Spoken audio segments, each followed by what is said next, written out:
Assalamualaikum warahmatullahi wabarakatuh. Halo teman-teman semuanya, kita dari Ki Bagus Hadi Kusimo 2. Di sini kita akan memaparkan beberapa materi yang sudah disampaikan saat OSDI kemarin, dan di sini kita dari berbagai kelompok akan menyatukan materi serta menjelaskannya secara lebih ringkas dan terperinci.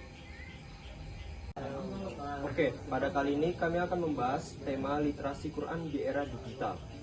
Yang pertama itu ada kaitan jurnalis dengan literasi Islam. Ada sidik dan hak atau kebenaran, tablik atau menyampaikan, wasiyah atau keseimbangan, dan maslahah atau kepentingan umum. Adapun ayat yang membahas tentang literasi jurnal di era digital, diantaranya Quran Surah Yusuf ayat 87 bercerita tentang mencari berita, dan Quran Surah Al-Hujurat ayat 6 yang bercerita tentang kebenaran. Dan yang terakhir ada Quran Surat An-Nahl ayat 125 yang menceritakan bahwa ketika kita melawan satu keburukan, kita harus memperjuangkan kebenaran yang lawan dari keburukan itu. Jadi seberat apapun tantangan kita, seberat apapun rintangan kita, tetaplah kebenaran yang harus kita perjuangkan, walaupun itu sangat berat, dan itu adalah salah satu teladan dari Nabi Muhammad. Terkait dari poin-poin dari ayat suci dan juga kaitannya dengan ajaran Islam, di sini juga ada 10 elemen jurnalis yang wajib kita ketahui juga. Pertama itu kewajiban utama kebenaran, di mana berita harus memuat fakta-fakta yang terjadi.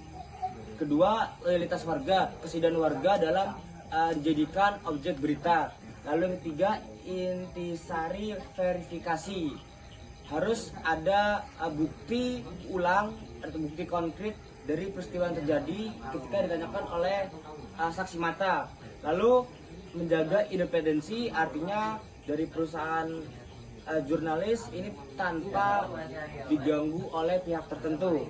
Selanjutnya ada fungsi memonitor kekuasaan, itu dari tadi dia sebagai independen, tentunya dia punya kekuasaan khusus, kekuasaan independen itu sendiri. Lalu ada yang selanjutnya menyediakan forum publik sebagai aspirasi-aspirasi yang dikumpulkan sebagai suatu berita.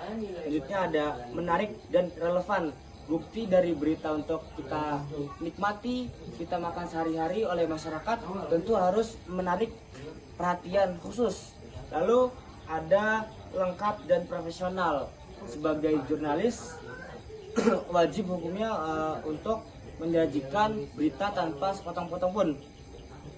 Lalu ada hati nurani, tanpa kita memunculkan opini hoax atau memecah belah bangsa, maka dari itu kita harus memiliki hati yang bersih. Selanjutnya yang terakhir, kehadiran jurnalis warga. Ini seperti yang sebelumnya, loyalitas warga sebagai verifikasi ulang bahwa berita itu benar-benar terjadi di tempat sekitar itu. Terima kasih. Baik, kami akan menjelaskan tentang materi kemuhammadiyahan yang akan dimulai dari sejarah terlebih dahulu. Oke, yang pertama itu adalah sejarah.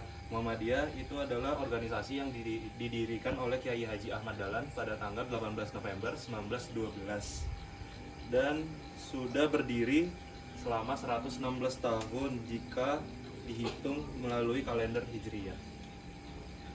Selanjutnya untuk lingkup gerakan dari Muhammadiyah sendiri ada berorientasi pada gerakan perjuangan dakwah Islam. Yang kedua ada purifikasi nilai ajaran Islam. Yang ketiga ada dinamis terhadap perkembangan zaman. Yang keempat ada pengembangan ilmu sains dan agama. Kemudian pada fokus transformasi terdapat pada pendidikan dengan membangun manusia berilmu, berakhlak dan berdaya saing. Kemudian pada lingkup kesehatan, Muhammadiyah membangun rumah sakit. Pada lingkup ekonomi, Muhammadiyah memperdayakan umat, kemandirian dan koperasi. Kemudian yang terakhir pada dakwah dan kebudayaan, yaitu dakwah bil haq, literasi digital, penguatan budaya Islam. Kemudian pada landasan Quran, yang pertama tauhid sebagai dasar pemikiran dan amal, dan yang kedua Al-Quran sebagai sumber hukum utama, yang ketiga prinsip amar ma'ruf nahi mungkar, dan yang terakhir yaitu mengakseskan nilai keadilan, kemanusiaan dan keseimbangan. Lalu menurut Robert Hefner, Muhammadiyah adalah contoh organisasi yang paling sukses memodernisasi pendidikan Islam di seluruh dunia ini. Sekian dari kami. Dan terima kasih telah menonton video kami. Semoga apa yang kita paparkan dan materi yang kita berikan bisa bermanfaat dan bisa menambah wawasan untuk kita semua. Terima kasih. Wassalamualaikum warahmatullahi wabarakatuh.